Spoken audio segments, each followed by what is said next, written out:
Okay, everybody, we have 100 attendees here. I think it's time to get started. Thank you all so much for coming to our webinar. This is Know Your Numbers 2011 version, presented by Jim Griffith from eBay. There is a chat room over to your right on your GoToWebinar toolbar. We'll be using that chat room during the webinar to collect questions for Griff about the Know Your Numbers presentation. The presentation will last about an hour, so we will get to as many questions as we can after the webinar. For those of you we don't get to your questions, we would love to have you join us afterwards, and we'll try to have a Facebook chat and cover some more questions. However, the chat room on the GoToWebinar toolbar is the place for you to enter your questions, so please take advantage of that. We want to thank this month's Top Rated Seller Webinar sponsors. We are holding this webinar because of these great companies. eBay Radio, where you've got the Griff. Billboards by PageMage, brand your listings. Stamps.com, postage from your PC. Outright.com, put your accounting on autopilot. And TeraPeak Market Research, where you can know your numbers for sure. Our next webinar will be held in December. It is sponsored by Outright. They'll be presenting a year-end activities webinar, 10 quick tips. This webinar will also be held on a Wednesday in December, starting at 11 a.m. Pacific Time, 2 p.m. Eastern Standard Time. Please find out about all of our new eBay seller webinars by signing up for our newsletter at topratedsellerwebinars.com. A little bit of housekeeping for those who are new to the GoToWebinar platform. Is this webinar being recorded? Yes, it is. The recording will be made available on our YouTube channel, and a link to the recording will be in your newsletter within about 48 hours after the webinar ends. Will we be distributing the presentation slides? Yes, we will. We will add the slides as a PDF onto our topratedsellerwebinars.com website. If you're having audio problems now or any time during the call, if you're using your phone, we recommend you hang up and call back in. If you're on the computer, we recommend trying to use the call-in number and dial in to hear better. Today's webinar is a newly updated version of Jim Griffith's famous Know Your Numbers presentation for 2011. Jim Griffith, a.k.a. Griff, has been an enthusiastic eBay buyer and is selling since Monday, May 20th, 1996 at 10:18 p.m. Pacific Standard Time when he bid on his very first eBay item, a PS2 memory chip for his old IBM computer. It was love at first website, and from that moment on, he began forging a relationship with both the world's most prominent online trading community and its community members, seasoned and novices who visit it. During the summer of 1996, while still living in Vermont, Griff grew more engrossed with eBay. Soon he was spending nearly 90 hours a week fielding eBay customer service questions on a gratis free basis on the first eBay chat board. By midsummer, he had caught the eye of the site's founder, Pierre Omidyar, and his business partner, Jeff Skoll. Taking note of Griff's good-natured antics, his practical advice, and his overall enthusiasm for the eBay community, Pierre and Jeff approached Griff with an invitation to join eBay as their very first customer support representative. Today, Griff wears many hats at eBay and has had many titles.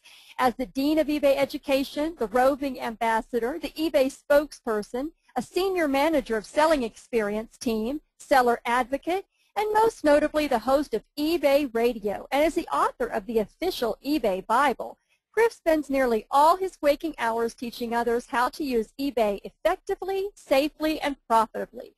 He meets meeting face-to-face with sellers and buyers around the country. He responds to customer emails, manages and hosts the popular weekly eBay Radio and Ask Griff radio shows, and he spreads the word about eBay across print, radio, and most recently, television. Today, Griff resides and works in San Jose, California. Welcome, Griff. How are you doing today? I'm fine, Kat. Nice to talk to you. It's great to talk to you. I'm not going to take up any more of your time because you have a great presentation and I want to hear it all. Talk to you later. Okay, thanks, Kat. Hello, everyone. Thanks for stopping by. A little background about this presentation. A little over a year ago, in fact, it was a year ago in April, and we had made some changes to pricing on eBay. A lot of sellers, as they usually do, will email me if they have my email address. By the way, it's griff@ebay.com, Griff @ebay.com. I give it out freely. And they had questions about how to adapt to the new pricing model that was introduced at that point, whether they should have an eBay store, how they should price their, what format they should use. And when I started talking to each one of these sellers through email about their individual businesses and started to ask them questions, I discovered that a lot of people who were relying on eBay and online selling for their living were woefully unaware of the different components of their business and how they run. And this was concerning to me because if there's one thing I've learned from working for a business like eBay and prior to that being self-employed and working for myself was that if you don't know what your business is doing intimately and in excruciating detail, day to day, week to week, month to month, quarter to quarter, that it would be very hard, if not impossible, to manage that business. And a business that you can't manage, you can't grow. So that was the kernel that grew the first Know Your Numbers presentation. Everything I do seems to be a work in progress, and this presentation's no exception. I've been doing versions of this now and editing it, it seems, monthly, and this is the latest version. So without any further ado, we'll begin. So the contents today, I'm going to divide it up into 5 sections, which are all sort of loosely connected. I'm going to go over quickly what the important numbers, the important metrics are for your business. A lot of you that are listening right now probably know these already, but for those of you who don't, I want to give you an outline of what they look like and what you should know. After that, I'm going to discuss something called the scientific method. If you took science in high school or college, you may know what this is. You're probably wondering, how does this apply to business? Actually, the scientific method applies to business directly, and it's another thing that I've learned intimately here working at eBay. eBay uses the scientific method for every single business change that we have, and this is no exception, business. And after that, we'll do some examples and some exercises. Yes, there will be a test, and you will be graded on it, and you won't graduate if you don't pass the test. No, they're easy exercises, I promise. After that, I'm going to talk a little bit about the logistics of knowing your numbers, which are accounting and bookkeeping. Now, this is not an accounting class. An accounting class would take us all semester. Wait a minute, is this college?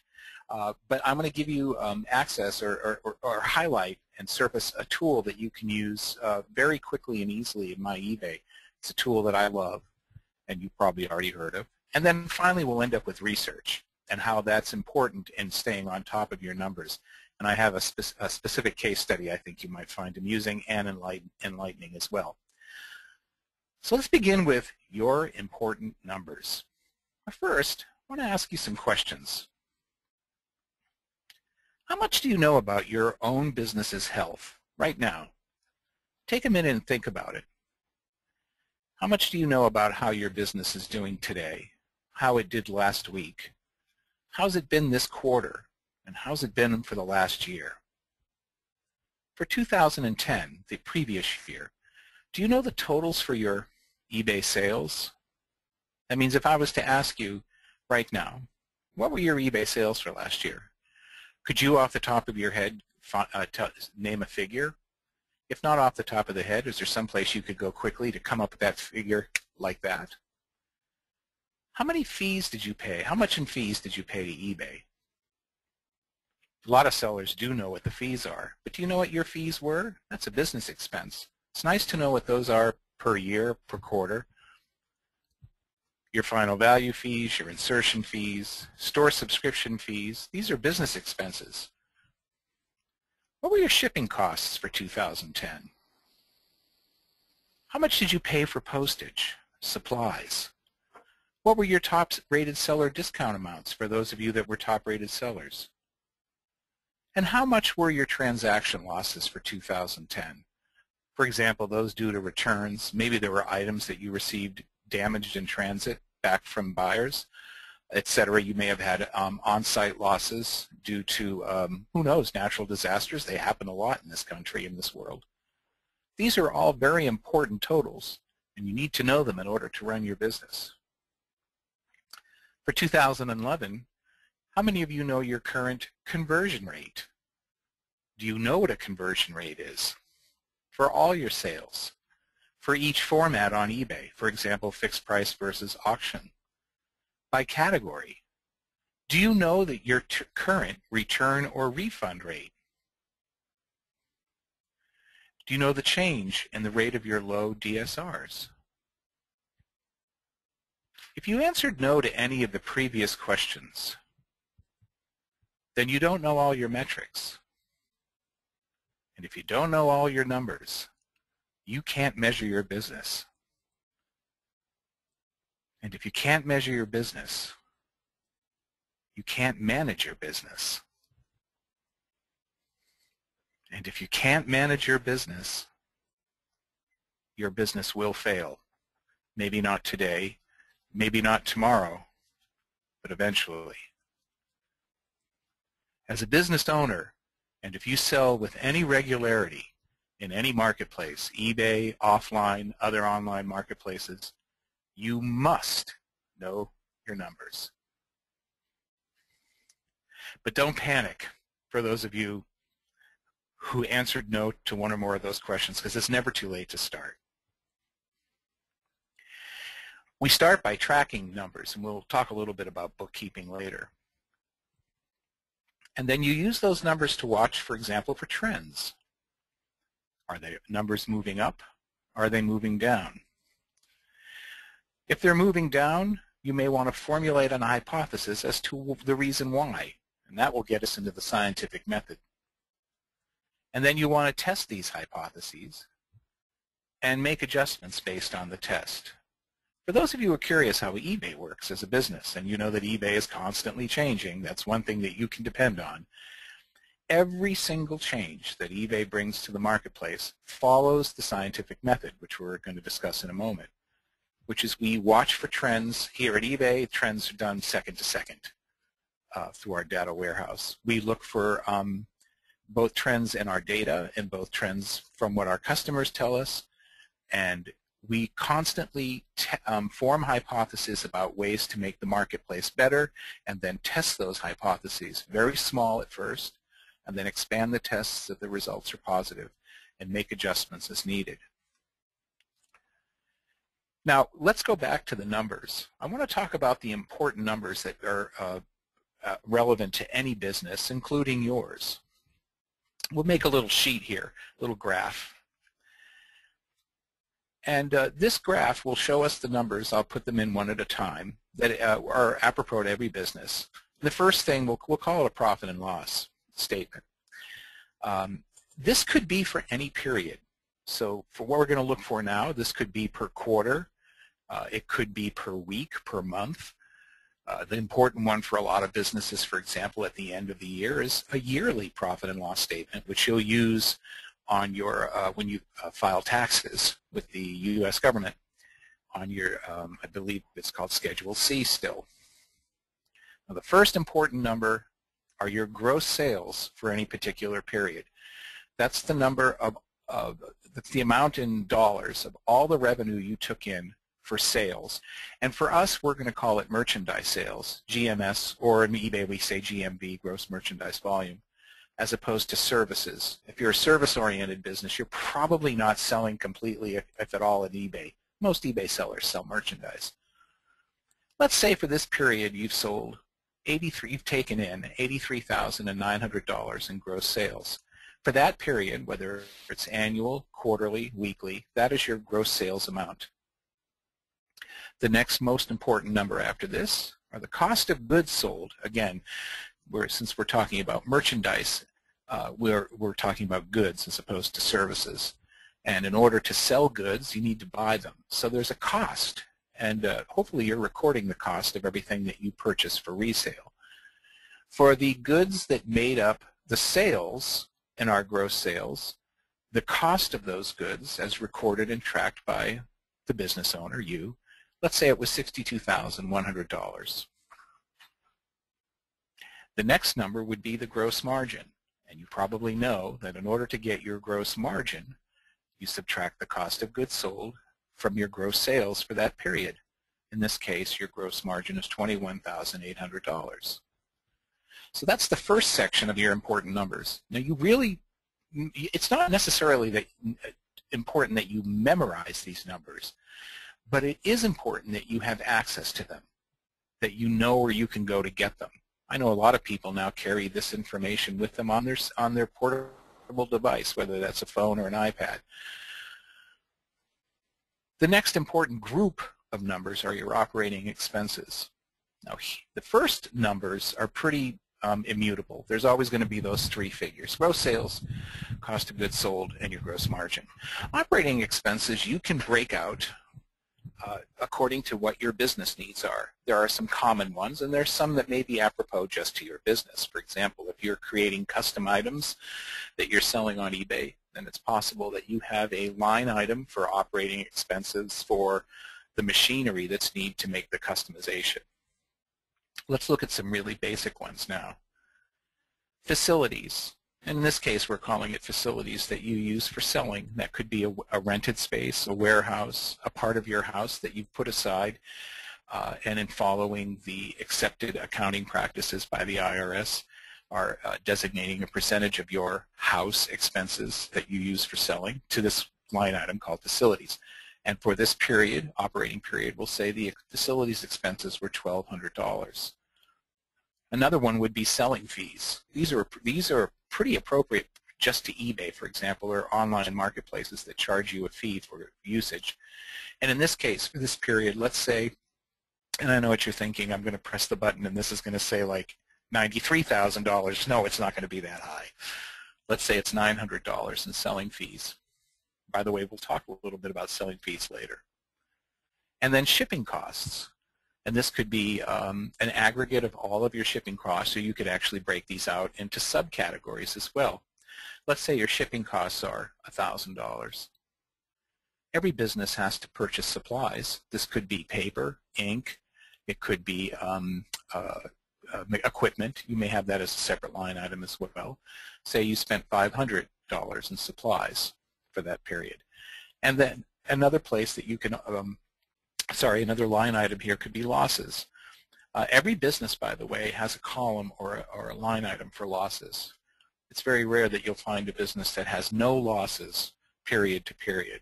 And losses could cover lost items in transit, damage to items or inventory. It could be, you can actually say, I was sued in civil court for $100 and I lost, and that's going to be one of your losses that you can write off of your business. Let's say you had $375 in aggregate that qualified for this line item of operating expenses. And then advertising and promotion is another common one. Let's say you spent $400 in CEO optimization. Maybe you were purchasing keywords on different search engines, and that cost came to $400.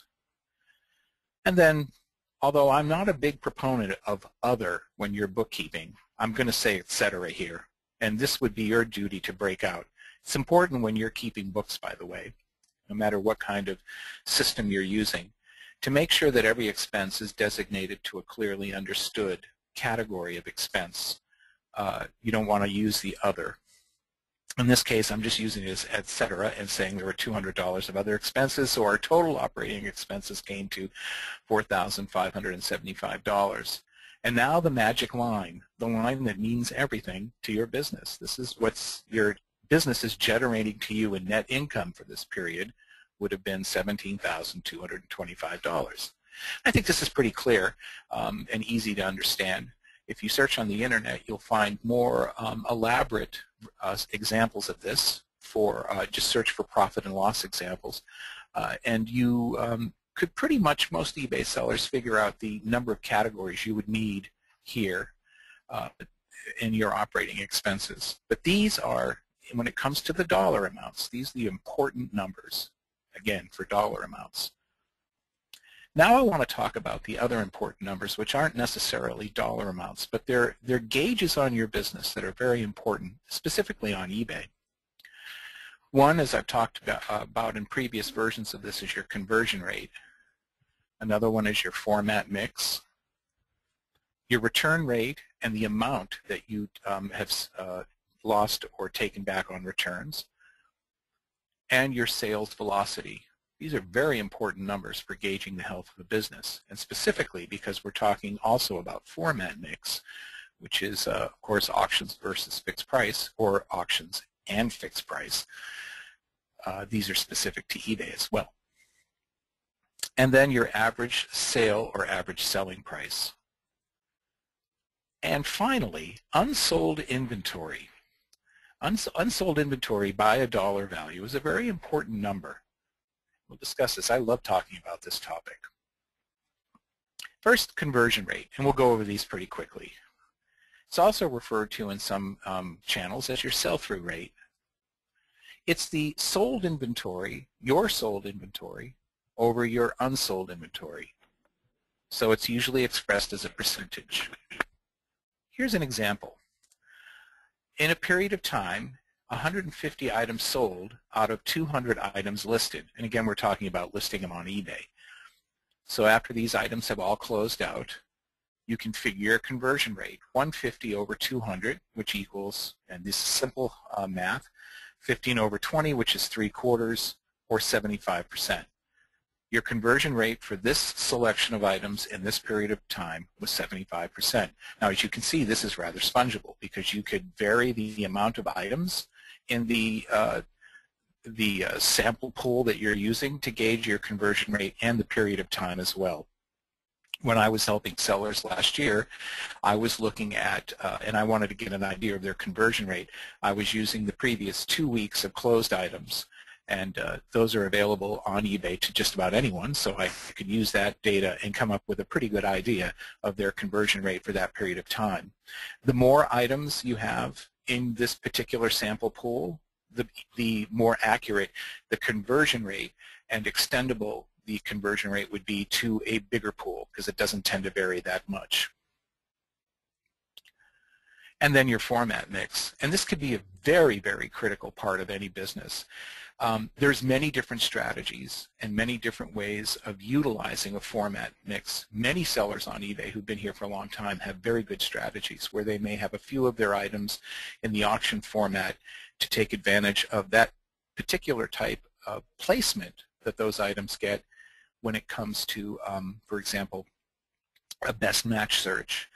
Some sellers are totally unaware of the necessity of a strategized format mix and don't take advantage of this as an aspect of their business, or worse, actually don't utilize it properly and it works against them.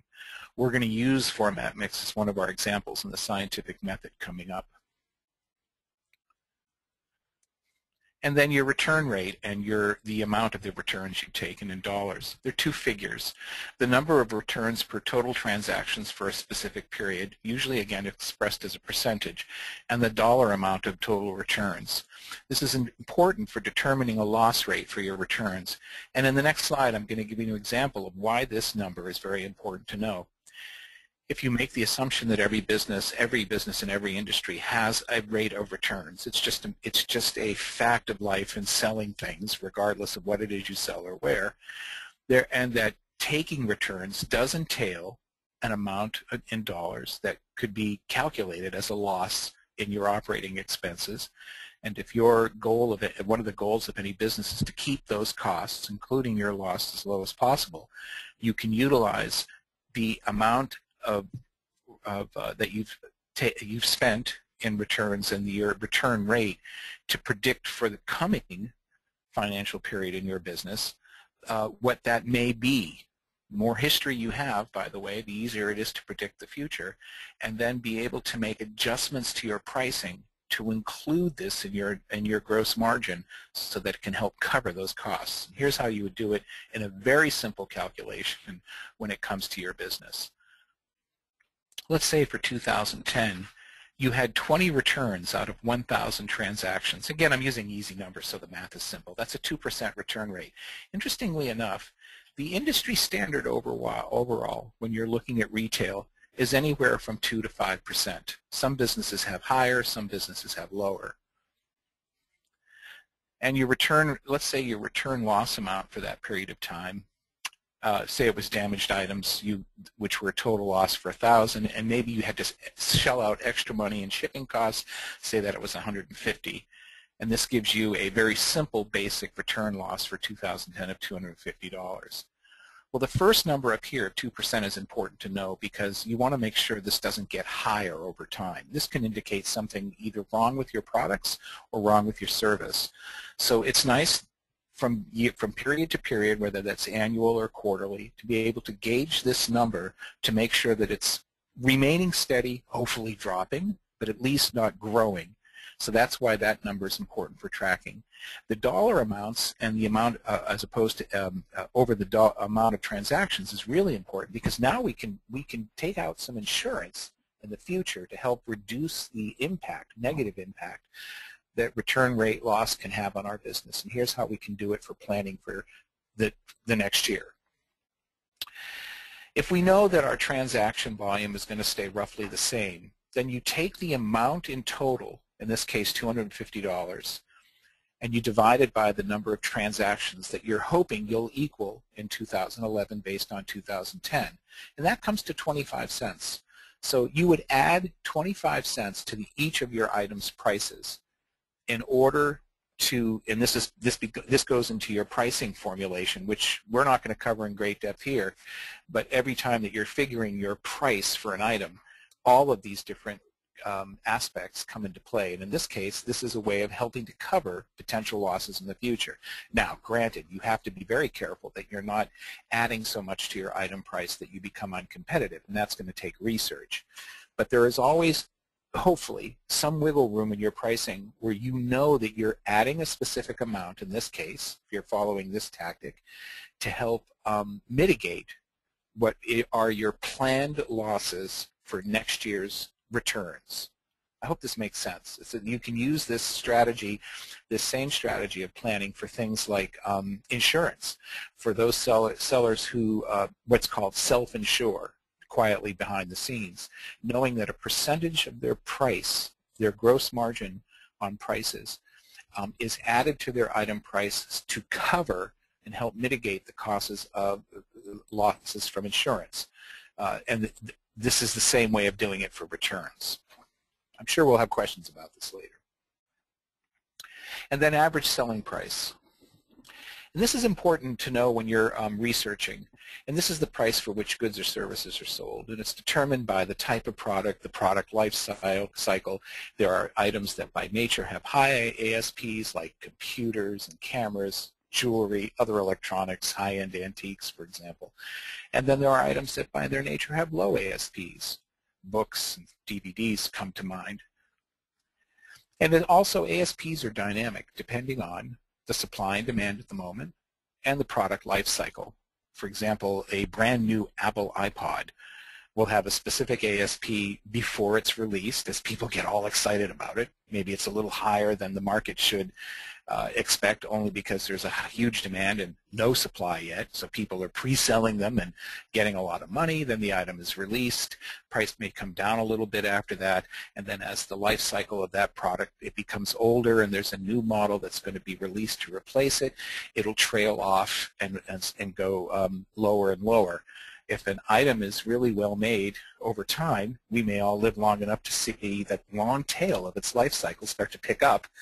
And this happens with cars, for example, that suddenly become collectible. I see the price of a 1965 Impala Super Sport, and I want to fall over dead in my shoes because I can remember when those cars came out, what they cost, and now they're 10 times as expensive. And this happens to a lot of items that have an extremely long life that become rarer over time and then go from being a commodity to a collectible. Why is average selling price, or ASP, important? If you're selling commodity items, they're really important for keeping an eye on your research for your competitors and the marketplace in general. Where the average selling price is not as important are for people who sell unique goods. By unique, I mean one-of-a-kind collectibles or antiques, which are very hard to compare in value from one unique item to something that may be something similar.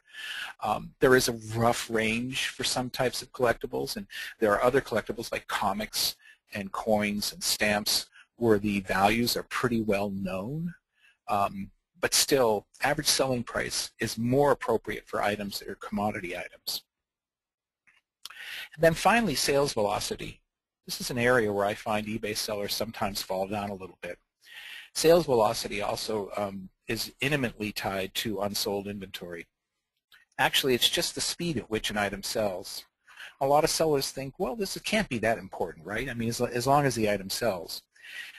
If you think of your business as an engine that generates cash by which you can either reinvest into the business to get it growing even bigger, or it's cash that you take as a paycheck to make sure that you can keep body and soul together, keep your family housed and fed, pay for that vacation. You want that cash generator, your business, to work as efficiently as possible. That comes into the time you spend, the amount of money you spend in expenses, which we talked about earlier, and also how fast the wheel, the flywheel on that machine turns. The faster you can sell items, the faster you can take that cash that is your working capital and reinvest it in other items. The faster you sell, generally, this is true, the better health of your business, the better cash generator your business becomes. Where I see some businesses fall down, especially when it comes to non-commodity items, is the idea that, well, I deal in rare and unusual antiques, so if I'm, they're not going to go down in value, so why does it matter if they don't sell, if they sell slowly? And we're going to get to that in a moment when we talk about unsold inventory. Faster is always preferable to slower, and slower increases the liability of unsold inventory. I think a lot of folks, and I know I've done this myself when I was in the antiques business, look around their shop or their collection of stuff they're going to drag to the next show and say, I'm pretty rich. I got all this wonderful merchandise. And actually what it is, whether it's antiques or commodities or any type of item, is that inventory is doing nothing for you until it sells. What it's actually doing is sitting up on your shelves laughing at you. I'm your money and I'm freeloading. I'm not doing a thing. Unsold inventory is actually more of a liability for your business than an asset. Yes, you need the inventory in order to make the sales, but until you make the sale, that inventory is not doing anything for you. In some cases, like I said about antiques or collectibles, at least it's not going to go down in value too badly. For commodity items like electronics, clothing, shoes and accessories, housewares, the older the item gets, the bigger the risk that it will go down in value, that your investment in that will be harder to get out in the way of a profit, where you may actually, the longer it takes to sell, realize lower profits or even a loss. Unsold inventory is the bane of your existence. It's really important not to get tied up with your inventory. If your intuition or your metrics, which are even more important, tell you that this inventory is not doing anything for you, you got to be able to let go of it, even if it does mean a quick liquidation and even if it means a loss. It's important to be able to get your working capital out of that non-performing asset so that you can invest what you do get out of it into something that stands a better chance of performing. And that's the important way to look at it. Unsold inventory is a non-performing asset. It's your inaccessible capital. And you know how important capital is when it comes to running a business. It's also an important number to have in your numbers for end-of-the-year profit and loss calculations, depending on your bookkeeping method. Most of us use either cash or accrual. That end-of-the-year figure is important. You need to put it in your taxes. So at least tracking the value of unsold inventory at the end of the year and at the beginning of the year, same figure hopefully, for the end of the year for 2010 or 2011 is your beginning of the year figure for 2012. But that's where it comes important for tracking. But it's also a good indication to you whenever you're taking a snapshot of it, of how much of your potential, your current capital is tied up and not working for you. So those are the major numbers and the major metrics. Once you know your numbers, you can monitor and track your business, make adjustments as necessary, whether that's to pricing, whether that's to format mix, whether that's to your listing descriptions, and hopefully all these things will help you achieve a higher rate of successful sales. Now let's talk about how we use these numbers to make those changes, specifically using some examples. We're going to use the scientific method. One thing I notice a lot of us do by nature, I think, is make assumptions or make decisions based on assumptions that are untested with no data except our intuition. Now, intuition is not necessarily a bad thing. In fact, intuition is really good for business. Think of what it's done for some of the greatest businesses in the world that have people like Steve Jobs or Bill Gates or Jeff Bezos behind them. These people had great intuition about uncharted marketplaces. But assumptions and intuitions alone are not sufficient for running a business. I see too many sellers at eBay who in horror, I watch in silence, will tell me they're going to make this big change, and they're not even going to test it. Untested assumptions can steer your business in the wrong direction. So we don't want to just rely on untested assumptions. You want to test them using the scientific method. It's simply an informed strategy that you can test, and you can take the test results and you can make action plans for tracking, observing, and changing your business practices for the better. It's making informed decisions as opposed to uninformed decisions.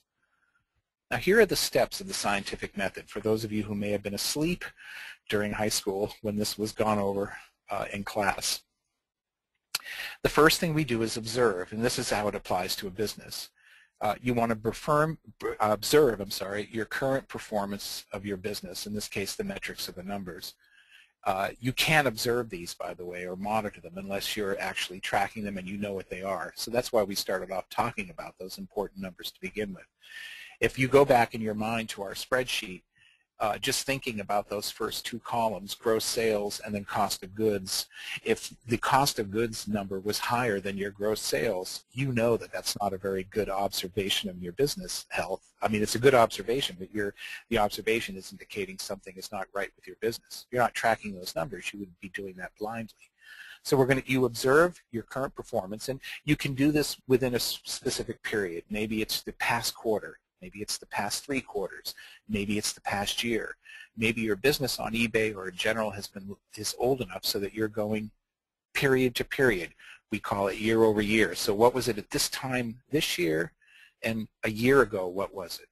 Using those different observations to make assumptions, or not assumptions, I'm sorry, draw conclusions about your business. If your business performance based on your observation is acceptable or satisfactory or even fantastic, well, congratulations, you must be doing something right.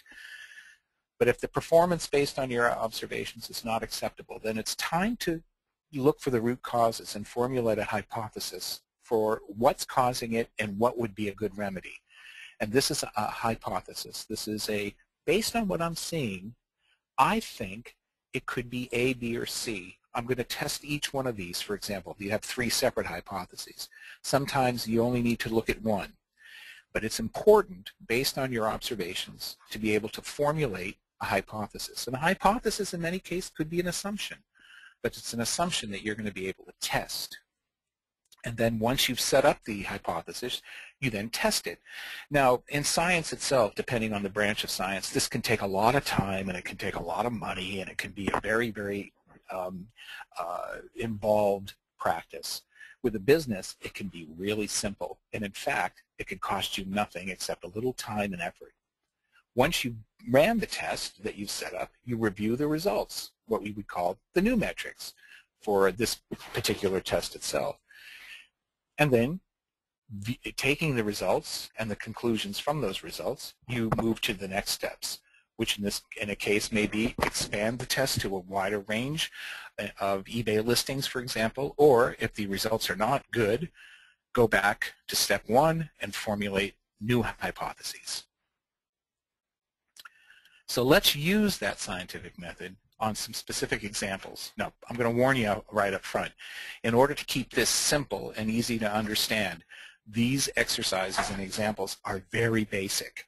So you're forewarned. It'll be easier to, you can make them more detailed or more complex for your own business.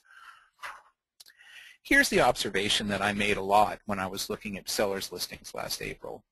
Most of my auction-style listings do not sell, and those that do sell for very little, maybe with 1 or 2 bids. Now, before I go any further and talk about the 3 choices down here, the 3 different bullet items, there are some businesses where that may not be a bad idea.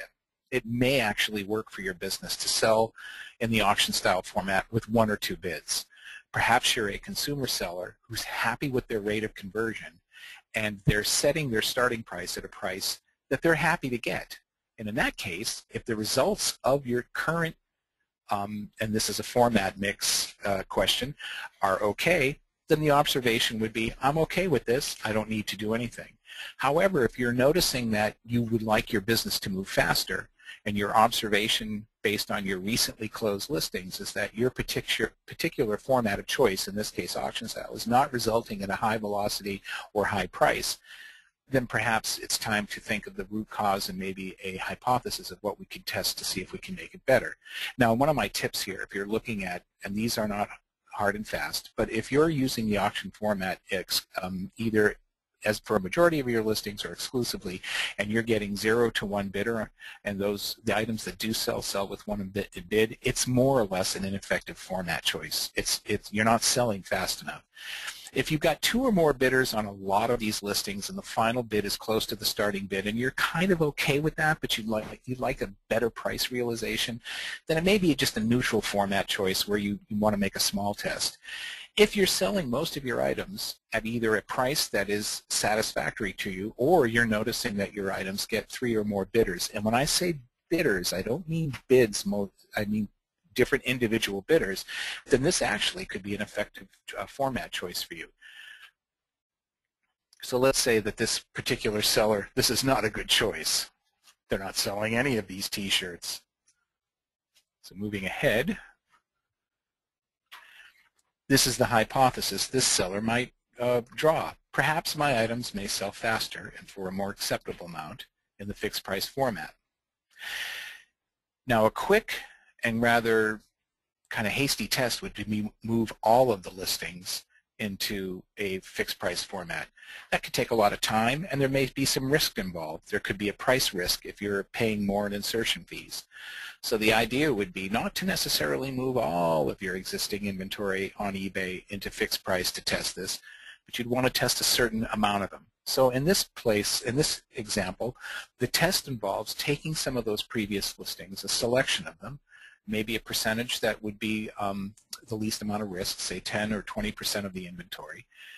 And that selection you move from auction format to fixed price, and that's what we've done here, and then track the results for those specific items in the test. How you label them is up to you. We're going to take this selection of 7 items and see what happens when we do it this way. And what happened in this case is that 5 out of the 7 sold, and they all sold within 3 days. The conversion rate, by the way, for this small selection was 5/7. By the way, do you know what that is in percentage? I'll give you a hint. It's more than 70 and less than 72%. That's right, it's 71% and some change. The velocity, it took these items 1 to 3 days to sell. So this is an example of a good test result. This could have been a bad test result if we noticed that nothing sold or a very low number of items sold, in which case we'd want to go back and retest the hypothesis differently or come up with a different hypothesis.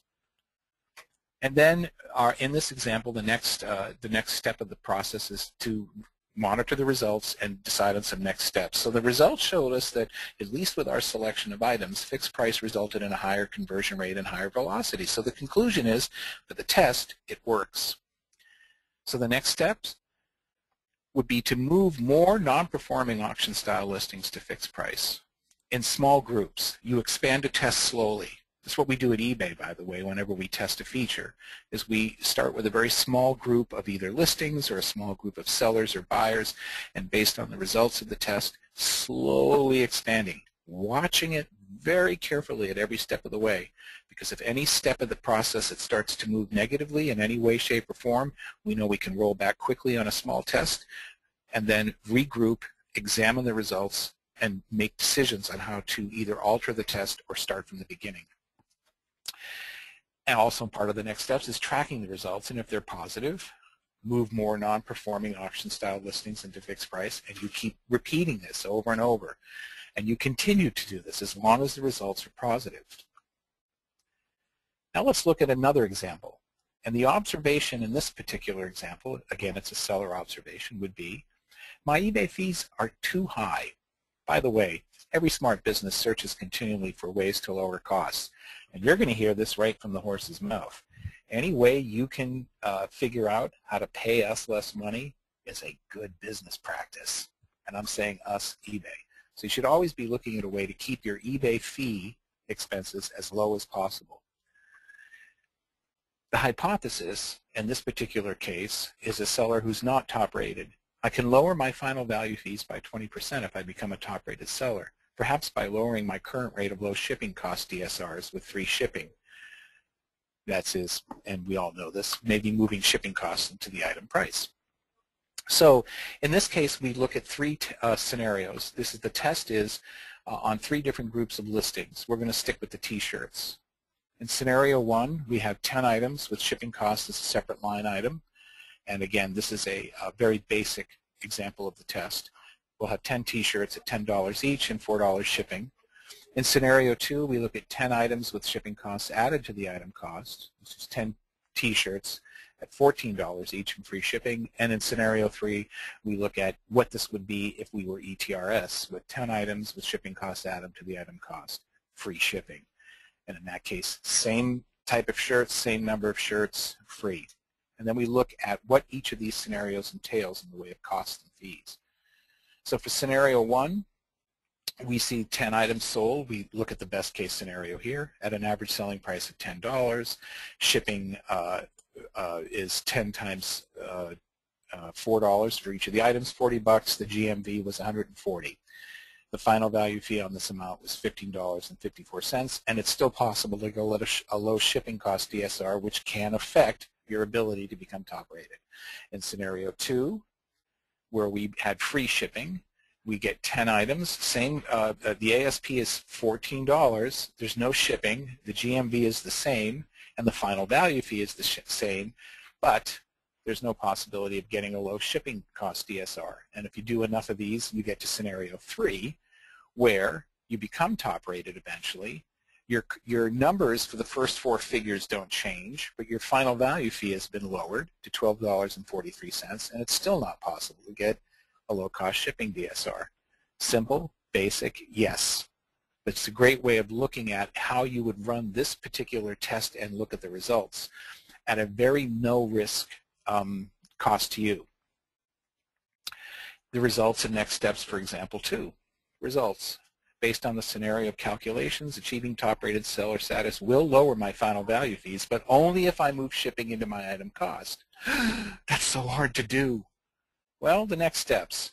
Determine if moving shipping cost into item price in order to achieve top-rated seller status will impact your sales, the rate and volume. So now your next step is actually setting up the third example, a completely different hypothesis, observation, hypothesis, and then results. And that's our third example.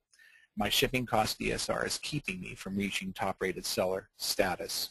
So here, that's the observation. The hypothesis is including shipping in my item price for all my listings may lower my rate of shipping cost DSRs, which then supports our second example of paying less in final value fees. It also could make your prices uncompetitive, so research will be important. The test steps, and I'll just do these quickly. Select a small group of listings for similar items into 2 groups, Group A and Group B. And then monitor. One, Group A has the shipping as a broken out charge, and Group B, you've moved the shipping into the item price. It's an A-B type of test. You're going to test each of these and compare them over time to track the results, and that's the number of sales in each group. After you've evaluated the results, after all the listings have ended, your evaluation points are the number of items that have sold in each group. That's important because you want to make sure you're not uncompetitive, and the effect on your DSR ratings. Here are the benefits from each of the examples that we've looked at. Example 1, the ideal format mix can increase velocity, which reduces the amount of unsold inventory and provides more control over your sales prices. Remember, auctions, by the way, let me go back to that one for a minute, because auctions, you have less control over your price than you do with a fixed price, maybe with a best offer. In the end, you're not going to sell something for a price that you're not happy about. You're going to sell an item at a price you either set before or you've agreed to with the buyer in negotiation with best offer. Example 2, calculating the real effect of a single factor over multiple scenarios helps guide you to the right strategy while you're going to avoid any missed opportunities due to untested assumptions. And example 3, free shipping could help me achieve top-rated seller status. Now I'm going to do some quick exercises. Even with free shipping, this is the observation, by the way, even with free shipping, my rate of low DSRs for shipping time is increasing, putting my ETRS status at risk. The hypothesis would be adjusting my current handling shipping time practices may reduce the rate of low DSRs. The test could be changing the handling time from 2 or more business days to 1 business day. Here's a question for you to think of.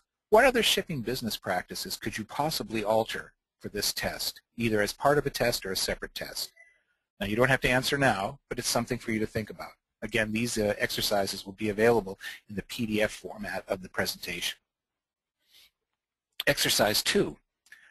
I'm working way too many hours. How many of you say that? I hear it from a lot of eBay sellers. The hypothesis, hiring a helper, could increase efficiency and give me some time off. Here's some questions for you, though. Sorry.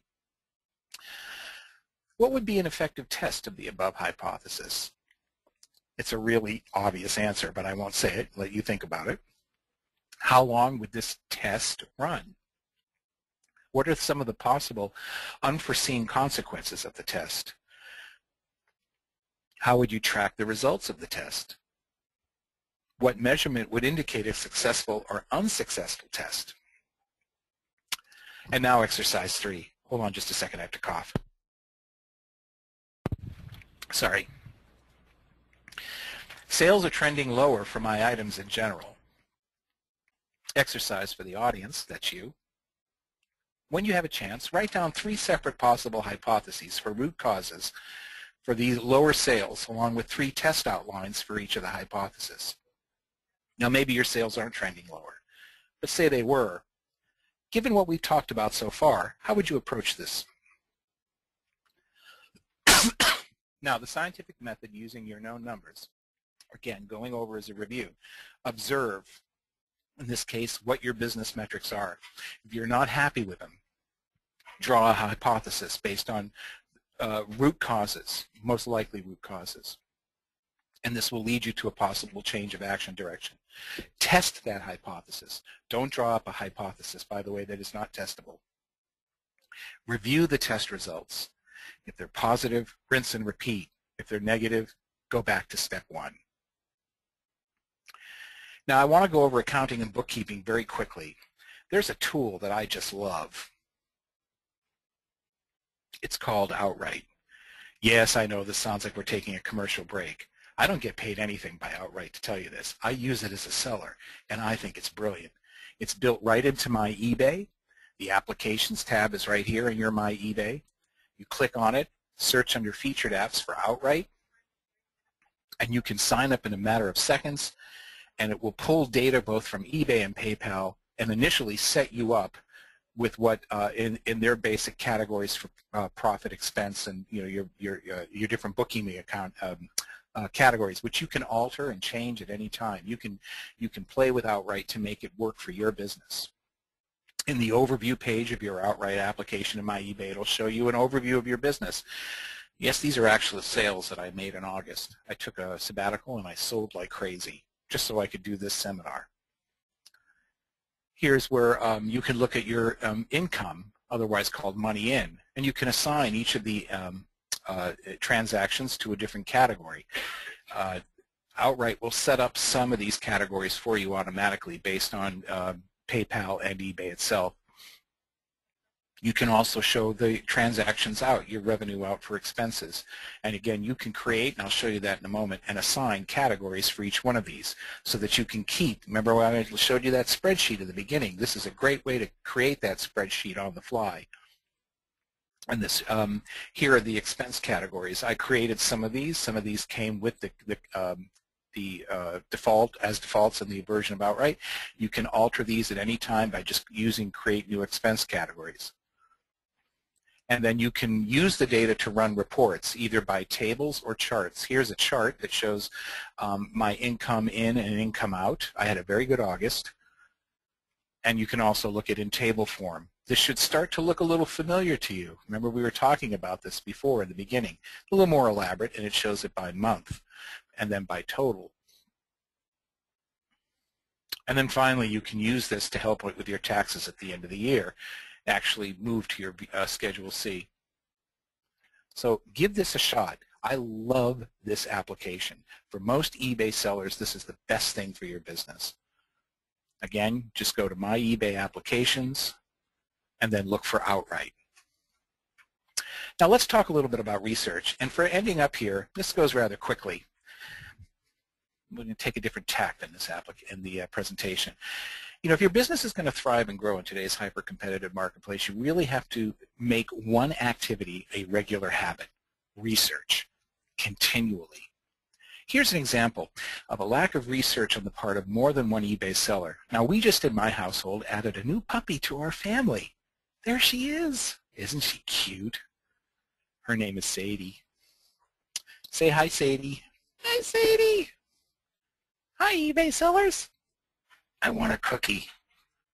Did I mention that Sadie's a puppy? I needed to buy one of these.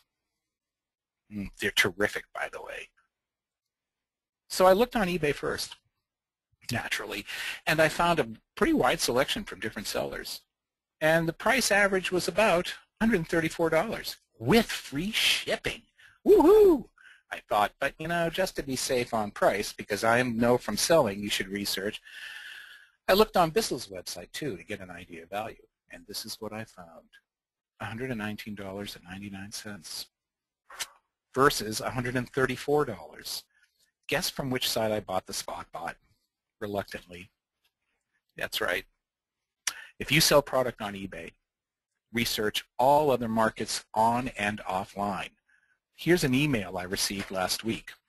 Hi guys, maybe you can help me. Why is nothing in my store moving? And I hope you don't say because your prices are too high. If I lower the prices, I will make very little. So I checked his items on eBay. Nice. Stilettos. $50.65 with free shipping. Then I checked some other listings. I found this one, $16.80 with $10 shipping. $50, $26. $50, $26. Guess what I had to tell the seller? Wait for it. Your prices are too high. And I provided the proof right here. And I gave him one word of advice: research. So know and track your numbers, your GMV, cost, conversion rates. Use your numbers to make needed changes to your business. Observe, hypothesize, test. You are a scientist now. Use the scientific method. And use business accounting software like Outright to help you with this task. And research your market continually. And that concludes our presentation. Now it's question time. Thank you.